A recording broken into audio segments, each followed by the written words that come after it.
Patna high court के वरीय अधिवक्ता अरुण शतमूर्ति जी, आइए हमसे जानना चाहेंगे कि आज कानून में शीघ्र न्याय जो आज एक लंबी समय तक केस चलने के बाद 10, 20, 25, 50 साल तक केस चलने के बाद लोगों को जो न्याय मिलता है, ये शीघ्र न्याय कैसे मिले आम लोगों को, इस पर हम बात करना चाहेंगे। तुरंत न्याय कैसे मिले? देखिए, इस देश में न्याय व्यवस्था जो प्रणाली है उसमें बहुत कमजोरी है। इस कारण से शीघ्र सस्ता न्याय नहीं मिल पा रहा है, न्याय सुलभ नहीं हो पा रहा है। तो इसके पीछे कई कारण हैं और महत्वपूर्ण कारण यह है कि देश में जजों की संख्या जितनी होनी चाहिए उतनी नहीं है। आज की तारीख में प्रत्येक 10 लाख की आबादी पर अमेरिका में 150 जज हैं, यूरोपियन कंट्रीज में 210 जज हैं और भारत जैसे विशाल देश में 10 लाख की आबादी पर मात्र 15 जज हैं।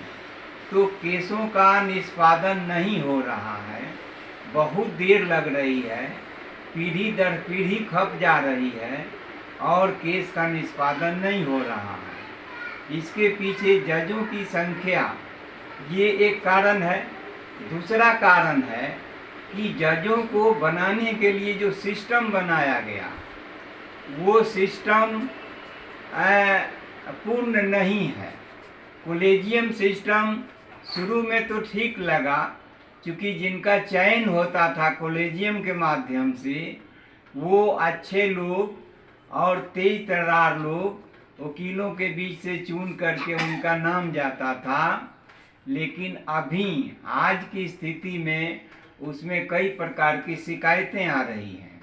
इसीलिए अधिवक्ताओं ने और देश के संघर्षशील लोगों ने यह मांग उठाना शुरू किया है कि कॉलेजियम सिस्टम के जगह जजों की नियुक्ति के लिए एक अखिल भारतीय स्तर पर जुडिशियल कमीशन का निर्माण किया जाए और उसके माध्यम से जजों की नियुक्ति हो, ताकि उसमें से अच्छे वो जो उत्तीर्ण होके आएंगे कंपटीशन से तो उनकी गति तेज होगी, केसों का निष्पादन तेज गति से होगा। ऐसा लोगों ने मांग उठाना शुरू किया है और हम भी इसके पक्षधर हैं कि ऑल इंडिया जुडिशियल कमीशन का गठन होना चाहिए, उसके माध्यम से और जजों की नियुक्ति होनी चाहिए। हायर जुडिशरी के लिए अलग और लोअर जुडिशरी के लिए अलग। अभी कितना केस पेंडिंग है? आज की तारीख में 5 करोड़ से ज्यादा केसेज देश भर में पेंडिंग है और इसका निष्पादन जो आज की गति है उस गति से काफ़ी समय लगेगा। इसका निष्पादन तभी संभव है जब जजों की संख्या तुरंत बढ़ाई जाए और बड़ी संख्या में नियुक्ति की जाए। उच्च न्यायालयों में भी खत्म होने में कितना वर्ष लगेगा? हाँ, जजों की संख्या बढ़ेगी तो निष्पादन तेजी से होगा। और इसके साथ एक चीज और जोड़ना होगा कि जजों पर जवाबदेही तय करनी होगी, टाइम बाउंड जजमेंट देने की बात होगी और वकील ज़्यादा समय नहीं लें, इसके लिए भी कानून बनाना होगा। डेट पर डेट जो वकीलों का हाँ, तारीख पर तारीख, उसमें वकीलों की भी कमजोरी है, जजों की भी कमजोरी है। वो ज़्यादा तारीख पढ़ने के कारण भी केसों को लंबित रहना पड़ता है। तुरंत निष्पादन के लिए टाइम बाउंड जजमेंट, ये जजों की जवाबदेही होनी चाहिए और हम 2 या 3 या 4 तारीख से ज़्यादा नहीं लें, ये वकीलों की जवाबदेही होनी चाहिए। जब बार और बेंच दोनों को जवाबदेही से बांधा जाएगा तो केसों का निष्पादन तेजी से होगा और उसमें जनता को तब जाके सर्वसुलभ न्याय, सस्ता न्याय कैसे होगा ये बताइए। सस्ता न्याय जाता है, गरीब परिवार, साधारण परिवार पीस रहा है इसमें। हाँ, बिल्कुल सही है आपका कहना, वो 100% सही आप कह रहे हैं। अभी सुप्रीम कोर्ट के एक एक वकील एक एक फीस उनका 10 लाख से 15 लाख से 20 लाख तक है। जो साधारण आदमी के पहुंच के बाहर हैं वहाँ उन वकीलों तक लोग पहुंच नहीं सकते हैं। तो इसमें एक होना चाहिए कि जो गरीब गुरबा हैं तो सरकारी स्तर से उनके लिए वकील मुहैया होनी चाहिए जो उनका मुकदमा लड़ सकें।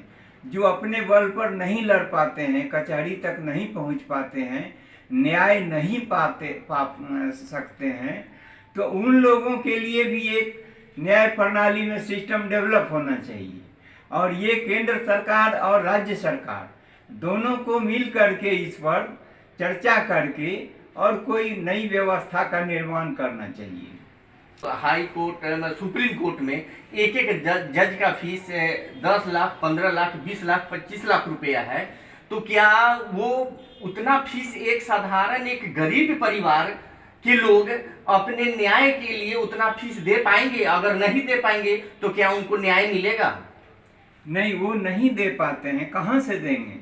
जिनको भोजन का गारंटी नहीं है, कल क्या खाएंगे इस बात की गारंटी नहीं है, वो 15 लाख 20 लाख कहाँ से देंगे? तो क्या उनको न्याय नहीं मिलेगा? न्याय नहीं मिलेगा। इसीलिए मेरा कहना है कि इस विषय पर सरकार को, केंद्र सरकार राज्य सरकार दोनों को चर्चा करके और कुछ ऐसा तय करना चाहिए कि इन गरीबों के लिए न्याय सस्ता कैसे संभव हो और उनको न्याय त्वरित न्याय कैसे दिलाया जा सके।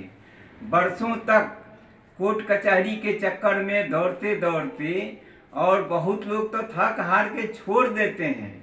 न्याय व्यवस्था इतना अभी चरमराया हुआ है कि इससे अगर विश्वास उठ गया तो वो भारत के लिए बहुत खतरनाक बात होगी। क्योंकि अभी भी राजनैतिक व्यवस्था और कार्यपालिका की व्यवस्था से ज़्यादा भरोसा लोगों को न्याय व्यवस्था पर है। अगर इससे लोगों का विश्वास टूटेगा तो वह दिन भारत के लिए बहुत खराब दिन हो। इसलिए मेरा कहना है कि हम सबों को, यानी अधिवक्ताओं को, जजों को और जो लिटिगेंट्स हैं, जो मुकदमा लड़ रहे हैं, तो तीनों को मिल करके एक बड़े दिल से और इस पर विचार करके ये तय करना होगा कि न्याय व्यवस्था में कैसे सुधार लाया जाए ताकि सबों का हित हो, सस्ता न्याय हो, सुलभ न्याय हो और शीघ्र न्याय हो। शीघ्र न्याय अगर नहीं होगा तो वो न्याय नहीं रह जाता है।